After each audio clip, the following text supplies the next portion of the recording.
इस्लामाबाद में Pakistan peoples party और मुस्लिम league नून बलूचिस्तान की लीडरशिप और जो मरकजी लीडरशिप है उनके दरमियान फैसलाकुन मुज़ाकरात भी हुए हैं। वजारत आला की जो मनसब है पीपल्स पार्टी को दी गई है। गवर्नर का मनसब है, जो अहम मनसब है वो पाक का नुमाइंदा यहाँ सूबे में होता है, वो मनसब दी गई है पाकिस्तान मुस्लिम लीग नवाज को। अस्सलाम वालेकुम, उम्मीद है कि आप खैरियत से होंगे।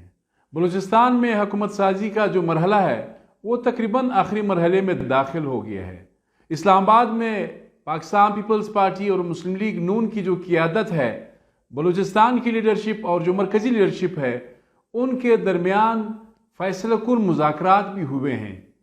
असूली तौर पर ज़ाहिर है दोनों सियासी जमातों का ये मौक़िफ़ था कि पीपल्स पार्टी की कोशिश थी कि हमें वज़ारत आला का जो मनसब है वो हमें दी जाए। इसी तरह मुस्लिम लीग नून उनकी भी ये कोशिश थी। आपने देखा कि साबिक़ वज़ीर आला बलूचिस्तान जाम कमाल खान जो है वो यहाँ पे कुछ एक्टिव रहे, फिर अचानक इस्लामाबाद चले गए। 2 आज़ाद अरकान ने भी मुस्लिम लीग नून में शमूलियत इख्तियार की। इसी तरह 4 आज़ाद अरकान जो है वो पाकिस्तान पीपल्स पार्टी में चले गए। इसी तरह इस वक्त जो नंबर गेम है, पाकिस्तान पीपल्स पार्टी के जो अरकान हैं उनकी तादाद 14 है, मुस्लिम लीग नून के जो अरकान हैं उनकी तादाद 13 है। एक सूबाई असम्बली की नशस्त है जहाँ पर पीपल्स पार्टी और नून लीग के दरमियान तनाज़ा है, वो है नसीराबाद की एक सीट है। वहाँ पे बाबा गुलाम रसूल उमरानी है, उनका क्लेम है कि मैं जीत चुका हूँ।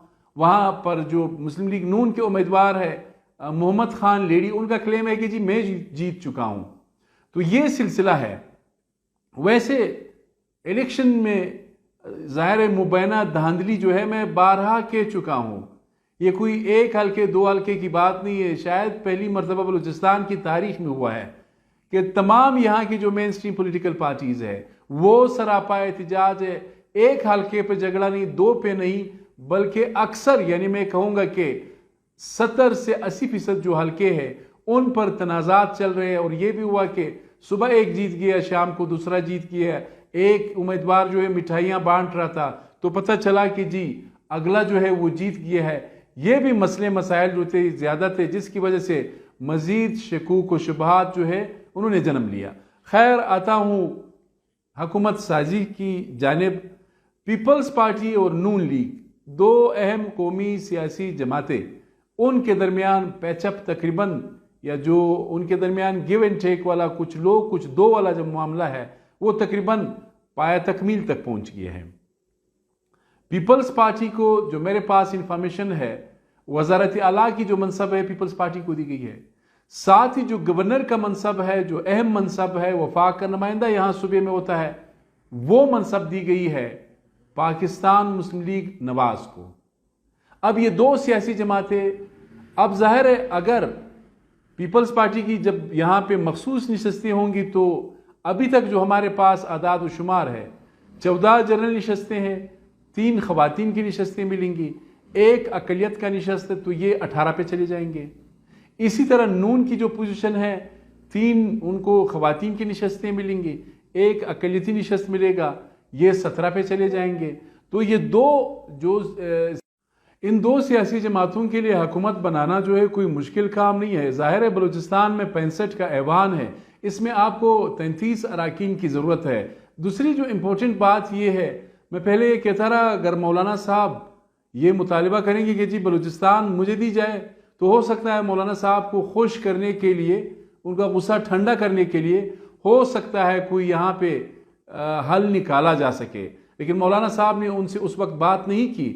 आज जब मौलाना गफूर हैदरी की क़ियादत में जमात के वफ़द ने मुस्लिम लीग नून के मरकज़ी रहनुमा इसहाक डार से मुलाकात की और कहा कि हमें भी शामिल किया जाए, तो डार साहब ने कहा कि मौलाना साहब आपने आते थे बहुत देर कर दी, अब तो हम पीपल्स पार्टी के साथ मामला तकरीबन फाइनलाइज कर चुके हैं। तो अब वक्ती तौर पे क्लियर जो मैपिंग आपको बता रहा हूँ, मुस्लिम लीग नून पीपल्स पार्टी की हुकूमत, बाप पार्टी भी शामिल होगी, बाप पार्टी भी हुकूमत का हिस्सा होगी। जो अपोजिशन लीडर आएगा, ये भी इंपॉर्टेंट है, वो जमात उलमा इस्लाम से आएगा। मोस्ट प्रोबेबली नवाब असलम रेसानी हो सकते हैं, लेकिन ये कहना कबल अज़ वक्त है। अब सीएमशिप की जो दौड़ है, 3 शख्सियत नवाब सनाउल्लाह ज़ेरी, मीर सादिक उमरानी, सरफराज बुगटी, ये वहाँ पर है, मौजूद है, इस्लामाबाद में है, बड़े मोहतात है। इनसे जब आप बात करते हो तो बड़े कैलकुलेटेड और मेजर्ड सेंटेंसेस में, फिक्रों में आपसे बात करते हैं, क्योंकि दोनों जो है आप बहुत सीरियस गेम खेल रहे हैं। अभी तक इम्कानात, पॉसिबिलिटीज़ किसकी है? पहले मैं कहता रहा कि सरफराज बुगटी, नवाब सनाउल्लाह ज़ेरी ये पहले लेता था, बाद में मीर सादिक उमरानी का नाम लेता था। आज थोड़ा सा जो मैंने काम किया है उससे मुझे ये अंदाज़ा हो रहा है कि इस वक्त मीर सादिक उमरानी जो है वो भी पोटेंशियल कैंडिडेट है चीफ मिनिस्टरशिप बलूचिस्तान के लिए, तो उसको आप इग्नोर नहीं कर सकते हैं। ज़ाहिर है उन्होंने कहा कि हमने जियाला लाना है, तो जियाला वही है, ना नवाब सनाउल्लाह है ना सरफराज बुगटी है। ये तो सीएमशिप की सूरत हाल है। आइंदा 24 घंटे यानी कल की बात है, किसी भी वक्त पीपल्स पार्टी की जो हाई कमांड है वो अगर कल इधर उधर मसरूफ नहीं हुए या मामला इधर उधर नहीं हुए तो कभी इम्कान ये है कि वो कल बलूचिस्तान के वज़ीर आला को नामजद करेंगे।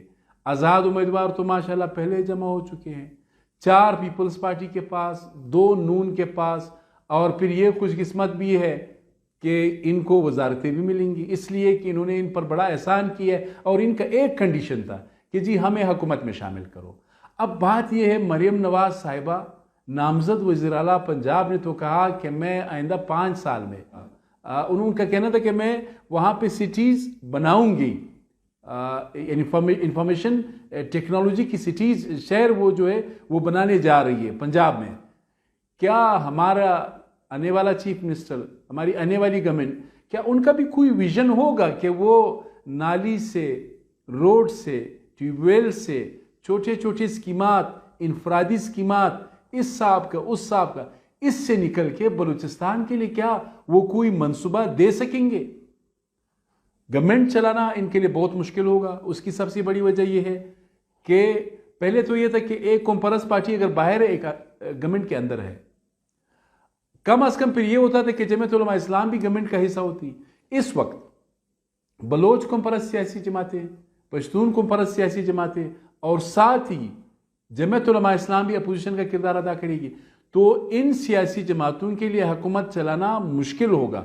फिर ये सारे शख्सियात है, ये कोई नज़रिए की सियासत तो करते नहीं है, सबको अच्छी वजारत चाहिए, PSDP में अच्छा शेयर चाहिए। तो ये आप देखेंगे कि 1-2 महीने के दौरान इनके आपस में भी झगड़े शुरू हो जाएंगे और हुकूमत चलाना इनके लिए मुश्किल हो जाएगा। कल भी आपको मैं सूरत हाल से आगाह करूंगा। फिलहाल ये जो मेरे पास इंफॉर्मेशन थी ये आपको बताना था। अपने मेज़बान सैयद अली शाह को इजाज़त दीजिए। अल्लाह हाफ़िज़।